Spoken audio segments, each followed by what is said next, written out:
Bhojpuri industry के power star Pawan Singh ने बुधवार को अपने एक ट्वीट से सियासी हलचल पैदा कर दी।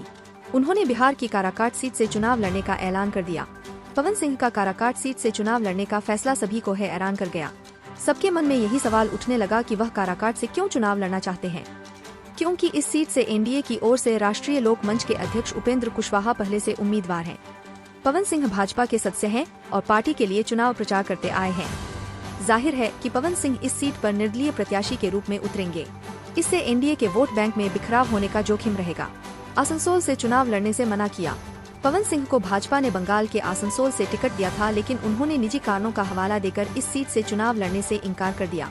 इसके बाद अटकलें लगने लगी कि वह अपने गृह जिले आरा से चुनाव लड़ सकते हैं, लेकिन भगवा पार्टी ने यहां से आर.के. सिंह पर फिर से भरोसा जताते हुए उन्हें टिकट दिया। पवन सिंह ने कुछ दिनों पहले कहा था कि वह चुनाव लड़ेंगे। सीमा कुशवाहा ने भाजपा पर बोला हमला। पवन सिंह की इस घोषणा के बाद बिहार में सियासी बयानबाजी भी तेज हो गई है। विकासशील इंसान पार्टी की नेता सीमा कुशवाहा ने भाजपा पर जमकर हमला किया। उन्होंने कहा कि पवन सिंह को मोहरा बनाकर भाजपा उपेंद्र कुशवाहा को हराने का काम कर रही है। चिराग पासवान के जरिए उसने नीतीश कुमार की पार्टी को कमजोर किया और अब उपेंद्र कुशवाहा को हराना चाहती है। सीमा ने कहा कि पवन सिंह की घोषणा के बाद से कुशवाहा समाज नाराज है। कहाँ के हैं पवन सिंह? पवन सिंह आरा जिले से और क्षत्रिय समाज से हैं। जिले के बड़हरा प्रखंड के जोखरी गांव में उनका परिवार रहता है। मुंबई में रहने वाले पवन सिंह अपने परिवार से मिलने आरा आते रहते हैं। अपने संगीत कार्यक्रमों के लिए भी उनका बिहार में दौरा होता रहता है, लेकिन काराकाट से उनका सीधा संबंध नहीं रहा है।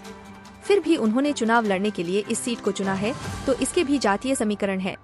काराकाट सीट पर वैसे तो कुशवाहा बिरादरी सबसे ज्यादा है, लेकिन इस सीट की जीत में यहाँ की राजपूत बिरादरी का अहम भूमिका रहती है। पिछले 3 चुनावों में इस सीट से कुशवाहा उम्मीदवार ही जीतते रहे हैं। 2008 में बनी काराकाट लोकसभा सीट। काराकाट लोकसभा सीट 2008 के परिसीमन के बाद अस्तित्व में आया।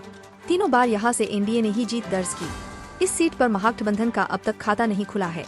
एनडीए और महागठबंधन की ओर से इस सीट पर कुशवाहा बिरादरी पर ही भरोसा जताया गया है। एनडीए की ओर उपेंद्र कुशवाहा उम्मीदवार हैं, तो इंडिया गठबंधन से भाकपा माले के पूर्व एमएलए राजाराम सिंह ताल ठोक रहे हैं। खास बात यह है कि ये दोनों उम्मीदवार कोयरी जाति से आते हैं। ऐसे में यहाँ त्रिकोणीय मुकाबले के आसार बन रहे हैं।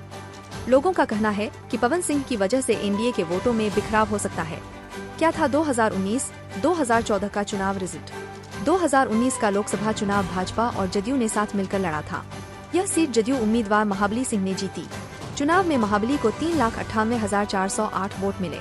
दूसरे स्थान पर राष्ट्रीय लोक समता पार्टी के उपेंद्र कुशवाहा रहे। कुशवाहा को 3,13,866 वोट मिले। तीसरे स्थान पर भाकपा माले के उम्मीदवार राजाराम सिंह रहे। उन्हें 24,932 वोट मिले। 2019 के चुनाव में इस सीट पर कुल 17,59,358 मतदाता थे, जबकि 2014 के चुनाव में इस सीट से उपेंद्र कुशवाहा विजयी हुए। कुशवाहा को 3,38,892 वोट मिले। दूसरे स्थान पर राजद की कांति सिंह रहीं। कांति को 2,33,651 वोट मिले। तीसरे स्थान पर रहे जदयू के महाबली सिंह को 76,709 वोट मिले थे।